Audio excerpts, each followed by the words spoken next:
TSCಗೆ ಬಂದು 9 ತಿಂಗಳಾಗ್ತಾ ಇದೆ. ಈಗ ಮೊದಲಿಂದನೂ ಅಣ್ಣ ಮತ್ತು ಅಕ್ಕ ಎಲ್ಲ ಮೊದಲಿಂದನೂ ಪರಿಚಯ, ಸುಮಾರು ವರ್ಷದಿಂದ ಪರಿಚಯ. ಯಾವಾಗಲೂ ಕರೀತಾ ಇದ್ರು, ಆದರೆ ಬರಲಿಕ್ಕೆ ಅವಕಾಶ ತರಲಿಲ್ಲ. ಯಾಕಂದರೆ ನಾವು ಡ್ಯೂಟಿ ಮಾಡ್ತಿರೋದ್ರಿಂದ ರಜೆ ಸಿಗ್ತಾ ಇರಲಿಲ್ಲ. ಆದರೆ ದೇವರು ಈಗ ಕರ್ಕೊಂಡು ಬಂದ್ಬಿಟ್ಟಿದ್ದಾರೆ ಇಲ್ಲಿಗೇನೆ. ಬರೋಕ್ಕಾಗಲಿಲ್ಲ ಅಂದ ತಕ್ಷಣ ದೇವ್ರು ತಾನೇ ಕರ್ಕೊಂಡು ಬಂದಿದ್ದಾರೆ. ಬಟ್ ನಾನು ಈ ದಿನ ಇಲ್ಲಿ ಬರ್ತೀನಿ ಅಂತ ನಾನು ನೆನೆಸ್ಕೊಂಡಿಲ್ಲ. ದೇವ್ರು ತಾನೇ ನನ್ನ ಕರ್ಕೊಂಡು ಬಂದಿದ್ದಾರೆ. ಆ ಸಿಸ್ಟರ್ ಅಲ್ಲಿ ರೋಣೂರು ಕ್ಲಾಸಲ್ಲಿ ನಿಂತಿದ್ರು, ಅವ್ರ ಹೆಸರು ಗೊತ್ತಿಲ್ಲ, ಮುನಿಯಮ್ಮ.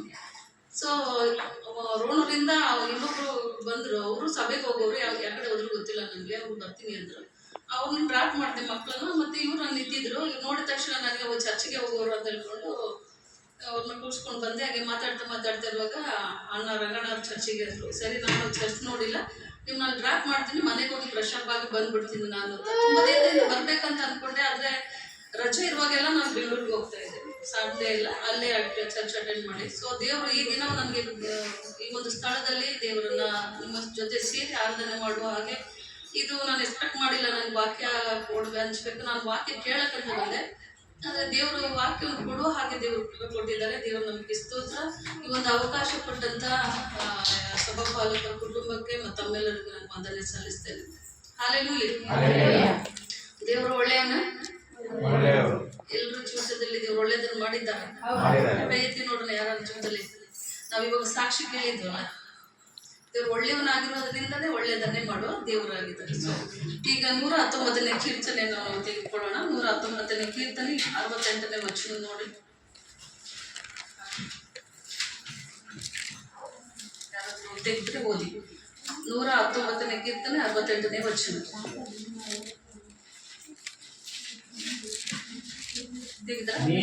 ಒಳ್ಳೆಯವನು ಒಳ್ಳೆಯದನ್ನು ಮಾಡುವವನು ಆಗಿದ್ದಿ, ನಿನ್ನ ನಿಬಂಧನೆಗಳನ್ನು ನನಗೆ ಬೋಧಿಸು. ಆಮೆನ್. ಪ್ರಾರ್ಥನೆ ಮಾಡಿಕೊಳ್ಳೋಣ. ನಮ್ಮ ದೇವರು ಒಳ್ಳೆಯವನು, ಆತನು ಒಳ್ಳೆಯದನ್ನೇ ಮಾಡಿದ್ರೆ ಕೆಟ್ಟದಕ್ಕೇನು ದೇವರು ಕಾರಣ ಅಲ್ಲ. Hallelujah. Thank you Lord Jesus. ಕರ್ತನೇ, ಒಂದು ಸಮಯದಲ್ಲಿ ನಿನ್ನ ಪಾದ ಸನ್ನಿಧಿಯಲ್ಲಿ ನಾವು ಬರ್ತೇವಪ್ಪ ಸ್ವಾಮಿ. ದೇವರೇ, ನೀನು ಒಳ್ಳೆಯವನು, ಒಳ್ಳೆಯದನ್ನೇ ಮಾಡುವ ದೇವರು ಎಂಬುದಾಗಿ ನಾವು ವಾಕ್ಯದಲ್ಲಿ ನೋಡ್ಕೊಂಡಿವಪ್ಪ. ತಂದೆಯಾದ ದೇವರು, ಈ ಒಂದು ಸಮಯದಲ್ಲಿ ನೀನು ನಮ್ಮ ಜೀವಿತದಲ್ಲಿ ಮಾಡಿದಂಥ ಎಲ್ಲ ಒಳ್ಳೆಯದನ್ನು ನೆನೆಸಿ ನಿನ್ನ ಸ್ತೋತ್ರವನ್ನು ಸಲ್ಲಿಸ್ತೇವಪ್ಪ. ಹಾಲೆಲೂಯಾ. Thank you Lord Jesus. ವಾಕ್ಯವು ಸಜೀವವಾದದ್ದು, ಕಾರ್ಯಸಾಧಕವಾದ ಇಬ್ಬಾಯಿ ಕತ್ತಿಗಿತ್ತಲಾದ ಪ್ರಾಣಿಗಳು ಕೀಳು ಮಜ್ಜೆ ಹೋಗದ್ದು. ನಿನ್ನ ವಾಕ್ಯವು ನಮ್ಮ ಕಾಲಿಗೆ ದೀಪ, ದಾರಿಗೆ ಬೆಳಕಾಗಿದೆ ಸ್ವಾಮಿ. ಹೌದು ಕರ್ತನೆ, ಒಂದು ಸಮಯದಲ್ಲಿ ನಮ್ಮೊಂದಿಗೆ ನೀನು ಮಾತನಾಡುವ ದೇವರು ನಮ್ಮೊಂದಿಗೆ ಮಾತನಾಡು. ನಾವು ಕೇಳ್ತೇವಪ್ಪ ಸ್ವಾಮಿ. ನಮ್ಮ ಹೃದಯಗಳನ್ನು ತೆರೆತೇವಪ್ಪ ಸ್ವಾಮಿ. ನಮ್ಮ ಮನಸ್ಸನ್ನು ತೆರೆತೇವಪ್ಪ ಸ್ವಾಮಿ. ದೇವರಾತ್ಮನೇ, ನಮ್ಮೆಲ್ಲರಿಗೂ ಸಹಾಯ ಮಾಡು. ವಾಕ್ಯವನ್ನು ಕೇಳುವ ಮಾತ್ರವೇ ಆಗಿರದೆ ವಾಕ್ಯದ ಪ್ರಕಾರ ಜೀವಿಸಲಿಕ್ಕೆ ನಮಗೆ ಸಹಾಯ ಮಾಡು. ಹಾಗೆ ಮಾಡ್ತಿದ್ದಕ್ಕಾಗಿ ಸ್ತೋತ್ರ, ಯೇಸುವಿನ ನಾಮದಲ್ಲಿ ಆಮೆನ್. ಸೊ ನಾನು ದೇವ್ರು ಒಳ್ಳೆಯ ನನಗೆ ತುಂಬ ಇಷ್ಟ. ಈ ವಾಕ್ಯ ನನಗೆ ತುಂಬ ಇಷ್ಟ. ದೇವ್ರು ಒಳ್ಳೆಯದನ್ನೇ ಮಾಡ್ತಾನೆ. ಆದರೆ ಯಾಕೆ ಕೆಟ್ಟದ್ದು ಸಂಭವಿಸ್ತದೆ? ನಾನು ಈಗ ಅಂದರೆ ಕೊರೋನಾ ಟೈಮಲ್ಲಿ ನಾನು ಐಸಿಯುಲೆಲ್ಲ ನನಗೆ ಗೊತ್ತಿದೆ ಯಾವ ಥರ ಪರಿಸ್ಥಿತಿ ಇತ್ತಲ್ವ. ಕೊರೋನಾ ಟೈಮಲ್ಲಿ ಭಯಂಕರ ಪರಿಸ್ಥಿತಿ.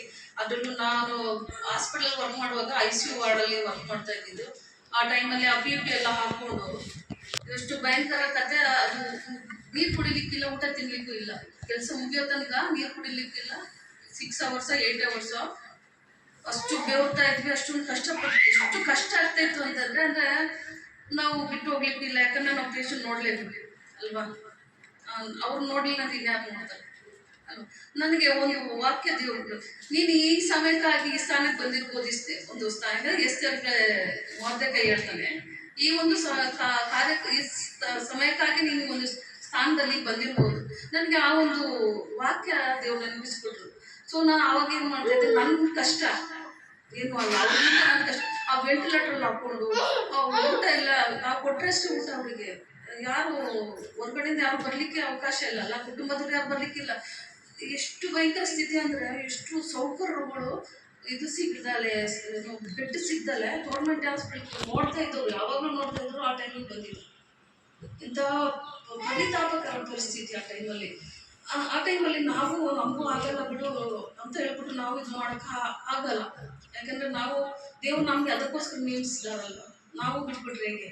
ಸೊ ಅಂಥ ಪರಿಸ್ಥಿತಿಯ ಅಂದರೆ ದೇವ್ರೆ ನಾನು ಆವಾಗ ಯೋಚನೆ ಮಾಡ್ತೀನಿ, ದೇವ್ರೆ ನೀನು ಒಳ್ಳೆಯದನ್ನೇ ಮಾಡೋದು, ಯಾಕೆ ಕೆಟ್ಟದ್ದು ಸಂಭವಿಸ್ತದೆ ಎಂಬುದಾಗಿ ಈ ಥರ ಧ್ಯಾನ ಮಾಡುವಾಗ ದೇವ್ರ ಸತ್ಯವೇದಲ್ಲಿ ಬರುವಂಥ ಜನರ ಜೀವಿತದ ಮೂಲಕ ನನಗೆ ತೋರಿಸ್ಕೊಡ್ತು, ಯಾಕೆ ಕಷ್ಟಗಳು ಬರ್ತವೆ, ನಾವು ಕಷ್ಟ ಬಂದ ತಕ್ಷಣ ದೇವ್ರು ಯಾಕೆ ನಾವು ಏನು ಮಾಡ್ಬೋದು. ದೇವ್ರು ಈಗ ನಾವು ನಮ್ಮ ಸ್ವಂತ ಪ್ರಕಾರ ಜೀವನ ಮಾಡಿಬಿಟ್ಟು ನಮ್ಗೆ ಅನುಕೂಲವಾಗದ ರೀತಿಯಲ್ಲಿ ಜೀವನ ಮಾಡಿಬಿಟ್ಟು ದೇವ್ರಿದ್ರೆ ಯಾಕೆ ಹಿಂಗಾಗ್ಬೇಕು, ದೇವ್ರಿದ್ರೆ ಹೆಂಗಾಗ್ಬೇಕು ಅಂತ ದೇವ್ರು ನಾವು ದೇವ್ರು ಒಳ್ಳೆಯವ್ರನ್ನ ಒಳ್ಳೆಯದನ್ನು ಮಾಡ್ತೀವಿ, ಯಾವ ಕಾರಣಕ್ಕೂ ಕೆಟ್ಟದನ್ನು ಮಾಡೋದಿಲ್ಲ. ಸೊ ಈ ರೀತಿಯಾಗಿ ನಾನು ಧ್ಯಾನ ಮಾಡ್ತಾ ಇರುವಾಗ ಯೋಶನ ಪ್ರವಾದನೆ ಗ್ರಂಥ 7ನೇ ಅಧ್ಯಾಯ ನೋಡ್ರಿ, ಒಬ್ಬ ವ್ಯಕ್ತಿ ಇದ್ದಾನೆ. ಯೋಶನ ಪ್ರವಾದನೆ ಗ್ರಂಥ 7ನೇ ಅಧ್ಯಾಯದಲ್ಲಿ ಒಬ್ಬ ವ್ಯಕ್ತಿ ಇದ್ದಾನೆ. ಆಕಾನನ ಪಾಪದ ದೆಸೆಯಿಂದ ಇಸ್ರಾಯೇಲಿಗೆ ಉಂಟಾದ ಅಪಜಯವು ಅವನಿಗಾದ ಶಿಕ್ಷೆಯು. ಏನಂತೆ, ಆಕಾನ ಮಾಡಿದ ಪಾಪದ ದೆಸೆಯಿಂದ ಅವನಿಗೆ ಶಿಕ್ಷೆ ಅಂದ್ರೆ ಮತ್ತೆ ಅವ್ನು ಮಾಡಿದ, ಒಬ್ಬ ಮಾಡ್ದ, ಅದು ಇಸ್ರಾಯೇಲ್ರೆಲ್ರಿಗೂ ಏನಾಯ್ತಂದ್ರೆ ಅಪಜಯ ಉಂಟಾಯ್ತದೆ. ಇಲ್ಲಿ ಗೊತ್ತಿದೆ, ಒಂದು ವಾಕ್ಯ ಬಗ್ಗೆ ಗೊತ್ತಿದೆ, ಸ್ಟೋರಿ ಗೊತ್ತಿದೆ, ಎಲ್ರಿಗೂ ಗೊತ್ತಿದೆ, ಓದೋಣ. ಓಕೆ. ಯಹೂದ ಕುಲದವನು, ಜೆಹರನ ಗೋತ್ರದವನು, ಜಬ್ದಿಯ ಕುಟುಂಬದವನು, ಕರ್ಮಿಯ ಮಗನು ಆದ ಆಕಾನನು ಯೆಹೋವನಿಗೆ ಮೀಸಲಾಗಿದ್ದ ವಸ್ತುಗಳಲ್ಲಿ ಕೆಲವನ್ನು ಕದ್ದುಕೊಂಡಿದ್ದರಿಂದ ಇಸ್ರಾಯೇಲ್ರೆಲ್ಲರೂ ದ್ರೋಹಿಗಳಾದ್ರು. ನೋಡಿ, ಅವನೊಬ್ಬ ಕದ್ದುಕೊಂಡಂದ್ರೆ ಇಸ್ರಾಯೇಲ್ರೆಲ್ಲರೂ ದ್ರೋಹಿಗಳಾದ್ರು. ಬೇರೆ ಮುಂದೆ ಇದೆ, ಇದು ನೀವು ಓದ್ಕೊಂಡು ಹೋಗ್ರಿ. ಒಂದು ಚಿಕ್ಕ ಪಟ್ಟಣ ಆಯಿ ಎಂಬ ಚಿಕ್ಕ ನೋಡಿ, ಪಾಪ ಮಾಡಿದ್ರೆ ದೇವರಲ್ಲಿ ಇರೋದಿಲ್ಲ. ನಮ್ಮ ದೇವರು ಪರಿಶುದ್ಧತೆ ಇರುವ ಕಡೆ ಮಾತ್ರ, ಪರಿಶುದ್ಧತೆ ಇಲ್ಲದೆ ದೇವರು ಕಾಡ್ಲಿಕ್ಕೆ ಆಗಲ್ಲ ಅಲ್ವಾ. ದೇವ್ರ ವಾಕ್ಯ ಹೇಳಿದೆಲ್ಲ, ಪರಿಶುದ್ಧತೆ ಇಲ್ಲದೆ ಇರುವ ಕಡೆ ದೇವರು ಇರಲ್ಲ. ಈಗ ನೋಡಿ, ಕದ್ದುಕೊಂಡಿದ್ರಿಂದ ಏನಾಯ್ತಲ್ಲಿ, ಪಾಪ ಬಂದಿದ್ರಿಂದ ದೇವರು ಇಲ್ಲ ಆಗಿಲ್ಲ. ಸೊ ಆಯಿ ಎಂಬ ಚಿಕ್ಕ ಪಟ್ಟಣದ ಮೇಲೆ ಇವರು ಸ್ವಲ್ಪ ಜನ ಹೋಗೋಣ ಅಂತ ಹೇಳ್ಬಿಟ್ಟು ಹೋಗ್ತಾರೆ. ಅದರಲ್ಲಿ ಏನಂದ್ರೆ ಅಪಜಯ ಆಗುತ್ತೆ. ಅಪಜಯ ಆಗುವಾಗ ಇವ್ರು ಏನಕ್ಕೆ ಈ ತರ ಅಪಜಯ ಆಯ್ತು ಎಂಬುದಾಗಿ ಅವರು ದೇವ್ರ ಸನ್ನಿಧಾನ ಕೇಳುವಾಗ ದೇವ್ರು ಹೇಳ್ತಾರೆ, ನಾನು ನಿಮ್ಗೆ ಮಾಡಬೇಡ ಅಂತಿದ್ದ, ನಾನು ಇಲ್ಲಿ ಮಾಡಿದ್ದೀರಾ, ಮೀಸಲಾಗಿಟ್ಟು ವಸ್ತುಗಳನ್ನು ತೆಗಿಬೇಡ ಅಂತ ಹೇಳಿದ್ರೆ ಕದ್ದುಕೊಂಡಿದ್ದೀರಾ, ನೀವು ಕದ್ದುಕೊಂಡಿದ್ರಿಂದ ಪಾಪ ಮಾಡಿದ್ದೀರಾ. ಪಾಪ ಮಾಡುವಂತ ಸ್ಥಳಕ್ಕೆ ನಮ್ಮ ದೇವರು ಪರಿಶುದ್ಧನ ದೇವರು, ಪಾಪ ಇರುವ ಕಡೆ ದೇವರು ಇರಲ್ಲ. ಯಾವಾಗ್ಲೂ ನಾವು ಪರಿಶುದ್ಧತೆಯನ್ನು ನೋಡುವಂತ ದೇವರು. ಸೊ ಅವಾಗ ಹೇಳ್ತಾರೆ ದೇವರು, ನೀವು ಕದ್ಕೊಳ್ಬಾರ್ದು ಅಂತ ಹೇಳಿ ಮೀಸಲಾಗಿದ್ದ ದೇವರಿಗಂತ ಮೀಸಲಾಗಿದ್ದನ್ನು ಕದ್ಕೊಂಡಿದ್ರೆ ನೀವು ಪಾಪಿಗಳಾಗಿದ್ದೀರ. ಆದ್ರಿಂದ ಆ ಚಿಕ್ಕ ಪಟ್ಟಣದ ಮೇಲೆ ಜಯ ಸಿಗ್ಲಿಲ್ಲ. ಸೊ ನಮ್ಮ ಜೀವಿತದಲ್ಲಿ ಯಾವಾಗ ನಮ್ಮ ಜೀವಿತದಲ್ಲಿ ಪರಿಶುದ್ಧತೆ ಇಲ್ಲದಿರೋ ಇರೋಲ್ವೋ ಆಗ ದೇವರು ಇರ್ಲಿಕ್ಕೆ ಸಾಧ್ಯ